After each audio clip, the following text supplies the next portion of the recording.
Stan Musial and Ken Griffey Jr. walk into a wax pack. When you look at the list of baseball players born on November 21st and order that list by career war, the two names at the top of the mountain smack you right across the face, like a couple of Hall of Fame plaques battling for the mineral rights in your head. Stan Musial and Ken Griffey Jr. Born in 1920, Stan the Man had been retired from the St. Louis Cardinals for 6 years when he turned 49, on the day that Jr. debuted in 1969. It was quite a capper of a year for Ken Griffey Sr., who had been selected in the 29th round of the Major League Draft by the Cincinnati Reds that June. Young Griffey, the senior, wrote that inauspicious beginning to a solid showing in rookie ball, and then, like we said, welcomed his boy into the world that fall in Donora, Pennsylvania, which just so happened to be the birthplace of one Stanley Frank Musial. Yeah, the Donora Greyhound himself.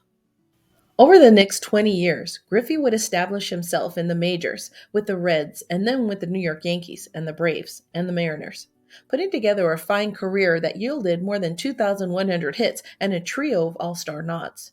All the while, he was grooming Junior to follow in his footsteps, and then some. And Musial, invertebrate baseball man that he was, saw the whole thing unfold. Father winning titles with the Reds, son growing up in Major League Baseball. Father welcoming son into the bigs in 1989. Son becoming a legendary center fielder on par with Musial's own standing as one of the greatest hitters ever. And then Junior retired in 2010. There was no doubt that he'd be joining Musial in Cooperstown in 5 years. So if you're keeping track, the similarities between Griffey, the younger, and Musial are this. Born in Donora, Pennsylvania, as was Senior, by the way. Born on November 21st. Legendary left-handed hitters. In the conversation for best player ever. Easy Hall of Fame choices. And even though half a century divided the two men, they share something else. An enduring legacy as hobby icons. Oh, and real estate in at least one particular baseball card set. Here, take a gander. Those snazzy throwback cards were part of the vintage 61 insert set, included one per hobby pack of the 1990 Fleer Tradition set. Nothing in that set, either the base or the 1961 homages, are rare or scarce, and none are very valuable. But there is plenty of Stan Musial to be had, thanks to a base card, plus a couple of Musial focus inserts.